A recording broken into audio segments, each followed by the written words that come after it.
প্রিয়। আমাদের সাথে থাকছেন এবার পরিমণি, ঢালিউড কুইন অপু বিশ্বাস, কেয়া পায়েল এবং তমা মির্জা। সো আবার হতে যাচ্ছে আমাদের BD most stylish award season 2, এবং আপনারা সবাই জানেন যে এটার সাথে আমাদের আর একটা যেটা ইম্পর্টেন্ট শো হয় সেটা হচ্ছে পিয়াল শো স্টপার।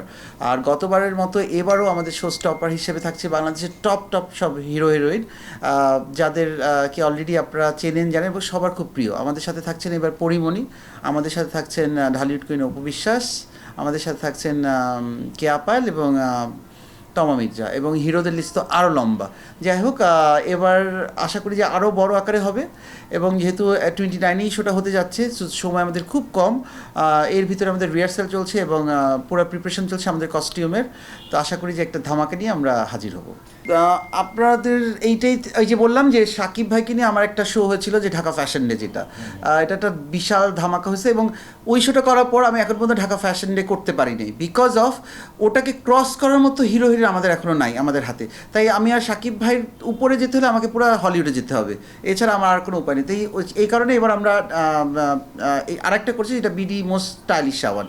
এটাতে এবারে আমাদের চমক তো আমাদের এই 4 নায়িকা, স্পেশালি পরিমণি, অপু বিশ্বাস এবং কেয়া পায়েল, তমা মির্জা। আপনারা জানেন যে এই নায়িকাগুলো থাকলে একটা আলাদা চমক হয়ে যায়, আর যখন এই গ্রুপটা পুরো একসাথে থাকবে পুরো অনুষ্ঠানটা আমার মনে হয় কি ঢাকা ফ্যাশনের মতোই মাতিয়ে উঠবে। দেখুন, আমি তো একজন মানুষের পার্সোনাল লাইফ নিয়ে কোনো কথা বলার রাইটস রাখি না, কিন্তু আমি ফ্যাশনের জায়গা থেকে বলবো যে এখন আমার কাছে মনে হচ্ছে যে ফ্যাশনের একটা ব্যাড টাইম চলছে। যেমন আমাদের সিনেমার একটা সময় যখন অশ্লীল সিনেমার একটা যুগ চলছিল, আমাদের ঠিক ফ্যাশনের ওই টাইমটা আমরা পার করছি, এবং আশা করি যে এই টাইমটা আমরা পাস করে ফেলবো। বিকজ কখনোই খারাপ জিনিস খুব বেশি দিন থাকে না, ভাইরাল জিনিস খুব বেশি দিন থাকে না, খুব অ্যাজ সুন অ্যাজ পসিবল এগুলো আলটিমেটলি শেষ হবে এবং সুন্দর একটা টাইম ফিরে আসবে।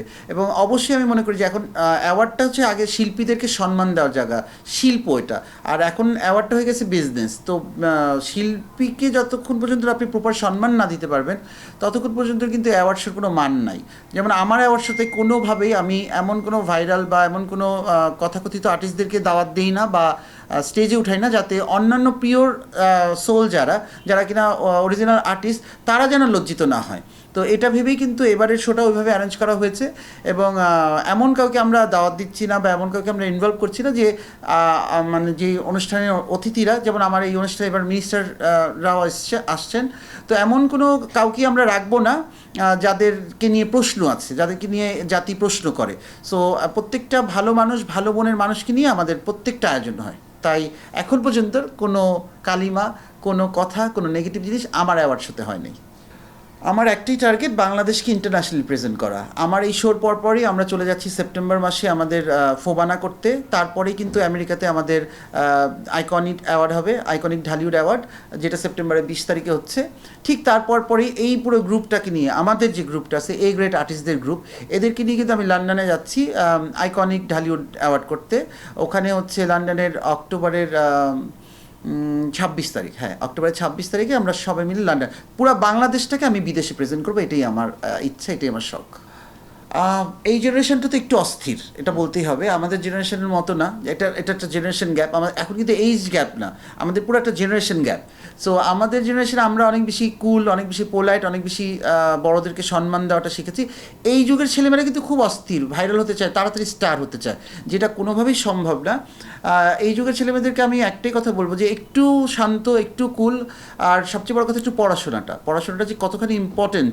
এই সারাক্ষণ টিকটক, সারাক্ষণ মানে যেটা বললেন রিলস করে স্টার হওয়া, এগুলো কিন্তু 2 দিন থাকে, এই লং টাইম এই জিনিসটা থাকে না। তো তোমাকে অবশ্যই পড়াশোনা করে প্রপার ওয়েতে কষ্ট করে কিন্তু সেলিব্রিটি হতে হবে।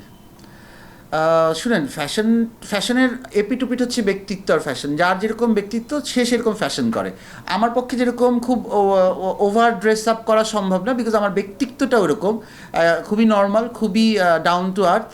আবার অনেকে আছে নিজেকে খুব ওভার শো আপ করে, যেমন খুব ব্র্যান্ডেড জিনিস শো আপ করে। আমার কাছে মনে হয় আমি এমন একটা 10 টাকা জিনিস পরলে জানি সেটাকে ব্র্যান্ড মনে হয়, আমাকে ব্র্যান্ডের জিনিস পরে পিয়ালকে প্রমাণ করতে হবে না। সো এটাই আমার ব্যক্তিত্ব, যে আমি এটা সস্তা জিনিস পরলেও সেটাকে মানুষ ব্র্যান্ড মনে করে। আমি অ্যাজ এ ডিজাইনার হিসেবে যদি আরেকজন ডিজাইনারের কথা বলি, তো অবশ্যই আপনারা জানেন আমি ইন্ডিয়া থেকে ফ্যাশন ডিজাইনিংয়ের উপর পড়াশোনা করে এসেছি।